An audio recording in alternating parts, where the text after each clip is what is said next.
নমস্কার, আমি ডক্টর সৌভিক। আজকে আপনার সাথে অত্যন্ত গুরুত্বপূর্ণ একটা রোগ নিয়ে আলোচনা করতে এসেছি। এই রোগটিকে অনেকেই সাধারণ পিঠের ব্যথা বলে মনে করে, কিন্তু এই রোগটিকে যদি ট্রিটমেন্ট না করা হয় বা রোগটিকে যদি নেগলেক্ট করা হয়, তাহলে ভবিষ্যতে এটা একটা খুব জটিল এবং দীর্ঘমেয়াদী সমস্যা হয়ে দেখা দিতে পারে।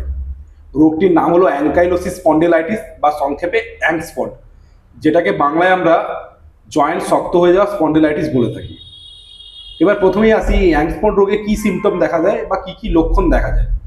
এই রোগটিতে টিপিক্যালি ঘুম থেকে ওঠার পর কোমরে এবং পিঠে এক ধরনের ব্যথা অনুভব হয়, যা সারাদিন কাজকর্ম এবং হাঁটাচলা করার ফলে কিন্তু কমে যায়। এই রোগটি শুধুমাত্র কোমর পিঠেই কিন্তু সীমাবদ্ধ থাকে না, এটা আপনার ঘাড়ে, হাঁটুতে, গোড়ালিতে, এমনকি শরীরের যে কোনো জয়েন্টে রোগটি হতে পারে। এবার আমরা জেনে নেব এই রোগটি হওয়ার সম্ভাবনা কাদের বেশি থাকে এবং কাদের এই রোগগুলো হয়। গবেষণায় দেখা গেছে এই অ্যাংস্পন্ড রোগটি এক ধরনের জেনেটিক রোগ, অর্থাৎ আপনার পরিবারে যদি কারোর এই রোগটি থেকে থাকে এবং আপনার শরীরে যদি HLA-B27 এই স্পেসিফিক জিনটি থাকে, তাহলে এই রোগ হওয়ার সম্ভাবনা কয়েক গুণ বেড়ে যায়। গবেষণায় এটাও দেখা গেছে যে সাধারণত 20 থেকে 40 বছর বয়সের ছেলেদের মধ্যে এই রোগ হওয়ার প্রবণতা অনেক গুণ বেশি থাকে।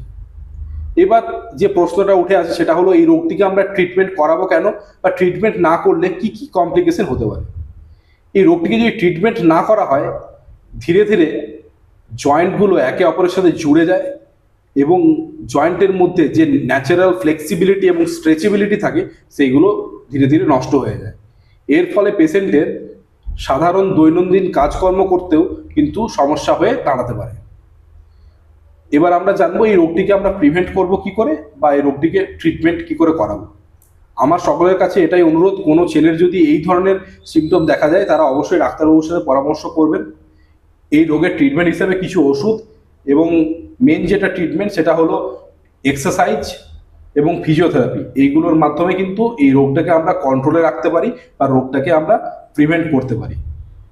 আজকের জন্য এই ভিডিওতে এইটুকুই। আপনাদের যদি অ্যাংস্পন্ড সম্পর্কে আরও কিছু জানার থাকে অবশ্যই কমেন্ট করে জানাবেন, আর ভিডিওটি ভালো লাগলে অবশ্যই শেয়ার করবেন যাতে সকলের কাছে এই ধরনের ইনফরমেশন পৌঁছে যেতে পারে। ধন্যবাদ।